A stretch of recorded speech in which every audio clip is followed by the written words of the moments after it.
সুপ্রিয় মৎস্যচাষী ও দর্শক আসসালামু আলাইকুম দেশ ও দেশের বাইরে থেকে যে যেখানে বসেই আজকে আমার এই নতুন চাষের ভালো মানের 2026 সালের যমুনা নদীর চিতল মাছের পোনার ভিডিও দেখতেছেন। তো আপনাদেরকে অসংখ্য ধন্যবাদ। তো চাষি ভাইরা, অনেক দিন যাবৎ আপনারা আমাদের কাছে রিকোয়েস্ট করতেছেন চিতল মাছের ভিডিও আপলোড করার জন্য।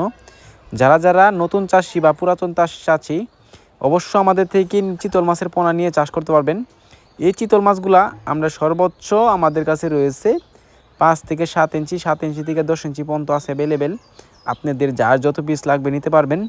এই মাছগুলো আমরা 200 থেকে 300, 300 থেকে 500, 500 থেকে 1000 পর্যন্ত ডেলিভারি দিয়ে থাকি। আপনারা চাইলে যার যত পিস লাগবে নিতে পারবেন। এই মাছগুলো দেখেন কত সুন্দর লাগতেছে, চিতল মাছের পোনা। এটা হচ্ছে যমুনা নদীর চিতল মাছের পোনা। অনেকে আমরা চাষ করতে পারতাছি না, অনেকে আমরা যে কোনো মাছের সাথে যমুনা নদীর চিতল মাছ ছেড়ে দেই, যে কারণে অনেক সমস্যা হয়। তো এই মাছের পোনা আমরা অনেকে জানি, যারা জানি অবশ্য এই মাছগুলো আমরা মাছের পোনা খাই। অবশ্য প্লান্টন বা কানপোনা বা রেনু এরকম পোনা খেয়ে এই মাছগুলো বড় হয়ে থাকে। তো আমরা যে কোনো পোনার সাথে দিব না, অবশ্য আমরা চিতল মাছ দুই ছাড়ি। তো অন্য মাছের পোনা দুই থাকে, অবশ্য আমরা চিতল মাছ থেকে ছোটো যে মাছগুলা, এই মাছগুলো আমরা চিতল মাছের সাথে দিব না। চিতল মাছ থেকে বড় হতে হবে, অন্য মাছ দুই থাকে, তাহলে চিতল মাছ খাইতে পারবে না। দেখেন এই মাছটা হচ্ছে আরেকটা সাইজ, এটা হচ্ছে 3 থেকে 4 ইঞ্চি সাইজের। এই মাছটাও আমাদের কাছে অ্যাভেলেবেল আছে, আপনাদের চাইলেও নিতে পারবেন।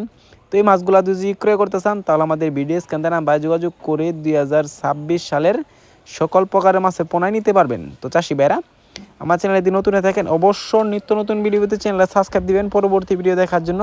আর যারা দিয়ে আসছেন ওদেরকে অসংখ্য ধন্যবাদ। আজকের বেশি কিছু বললাম না, এই পর্যন্তই। খুদা হাফেজ।